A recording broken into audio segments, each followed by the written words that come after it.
Good morning विद्यार्थी मित्रों। कक्षा 11 विषय हिंदी आरोह भाग 1 8वां पाठ है जामुन का पेड़, जिसके लेखक है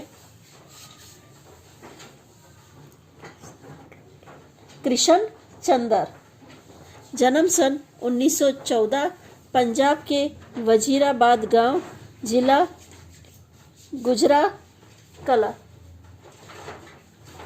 प्रमुख रचनाएं एक गिरजा, ए खंदक, यूके लिप्टस की डाली, इनका कहानी संग्रह, शिकस्त, जरा गांव की रानी, सड़क वापिस जाती है, आसमान रोशन है, एक गधे की आत्मकथा, अन्य दाता, हम वहशी हैं, जब खेत जागे, 52 पत्ते, एक वायलिन, समुद्र के किनारे, कागज की नाव, मेरी यादों के किनारे, इनके उपन्यास संग्रह है। सम्मान साहित्य अकादमी सहित बहुत से पुरस्कार। मृत्यु सन 1977। प्रेमचंद्र के बाद जिन कहानीकारों ने कहानी विधा को नई ऊंचाइयों तक पहुंचाया, उनमें उर्दू कथाकार कृष्ण चंदर का नाम महत्वपूर्ण है। प्रगतिशील लेखन संघ से उनका गहरा संबंध था, जिसका असर उनकी रचनाओं में स्पष्ट रूप से झलकता है। कृष्ण चंदर गिने चुने लेखकों में आते हैं, जिनके बाद में चलकर लेखन को ही रोजी रोटी का सहारा बनाया। कृष्ण चंदर की प्राथमिक शिक्षा पुंछ, जम्मू एंड कश्मीर में हुई। उच्च शिक्षा के लिए वे सन 1930 में लाहौर आ गए और फार्मेर कृषि चयन कॉलेज में प्रवेश लिया। 1934 में पंजाब विश्वविद्यालय से उन्होंने अंग्रेजी में एमए किया। बाद में उनका जुड़ाव फिल्म जगत से हो गया और अंत समय तक मुंबई में ही रहे। यही तो किशनचंद के उपन्यास, नाटक,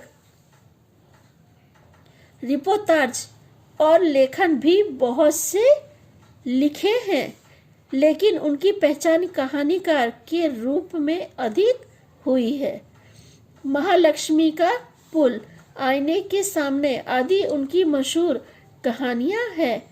उनकी लोकप्रियता इस कारण भी है कि वे काव्यात्मक रोमानियत और शैली की विविधता के कारण अलग मुकाम बनाते हैं।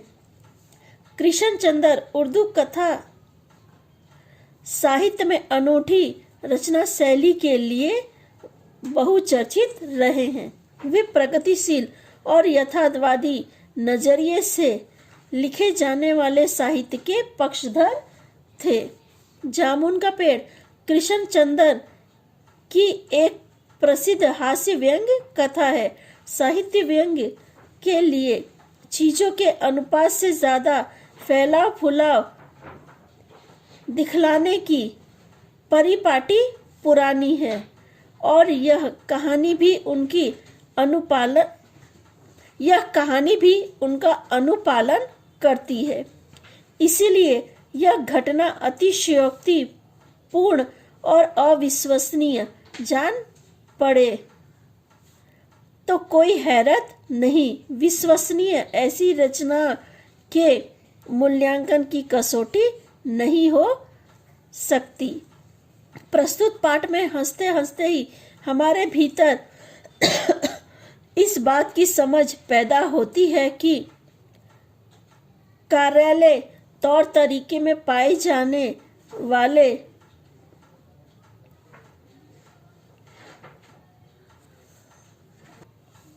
विस्तार कितने निरर्थक और पदानुक्रम कितने हास्यप्रद हैं।